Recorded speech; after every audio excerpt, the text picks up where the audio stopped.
Trăng vào của bia tàu đầu muôn gian nổi tay ngợi khen Chúa hạ sinh. Bầu trời đợi ngày xưa có ánh sao tròn loa tìm đường bã về phương bắn đội bắn núi xa xôi.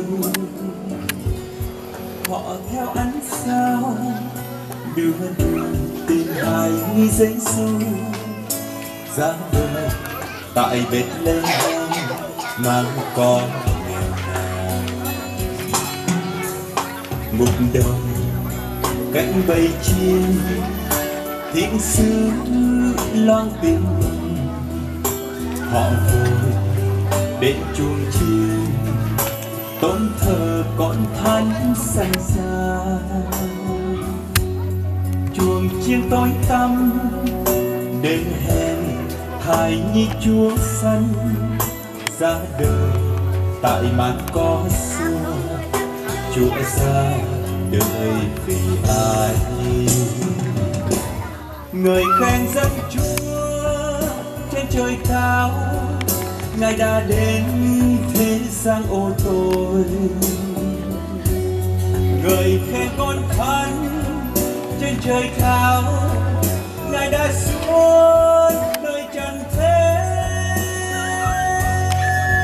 cứu nhân loại khỏi chốn ô tội, sanh ra làm người nơi thấp hèn. Hallelujah, hát người khen một tình yêu ban cho nhân loại.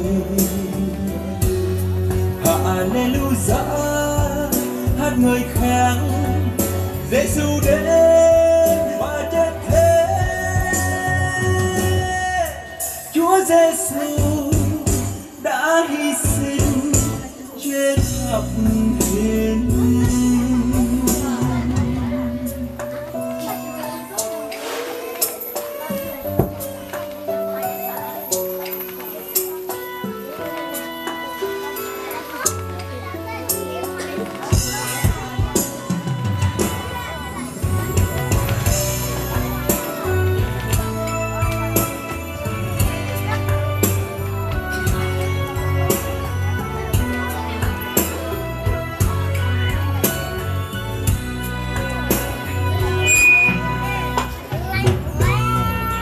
Cánh bay chim thiên sứ loan tin mừng họ vội đến chuông chiên tôn thờ con thánh sanh ra.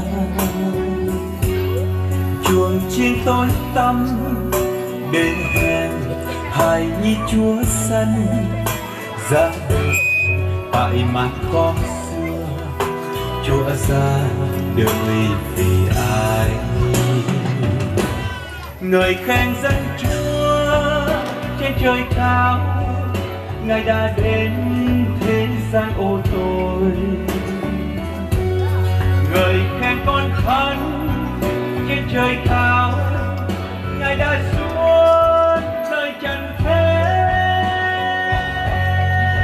cứu nhân loại khỏi chốn ô tội, sanh ra làm người nơi thấp hèn. Hallelujah, hát người khen một tình yêu ban cho nhân loại. Hallelujah, hát người khen Giêsu đến và chết thế. Chúa Giêsu đã hy sinh trên thập hình. Chúa Giêsu đã hy sinh trên thập hình.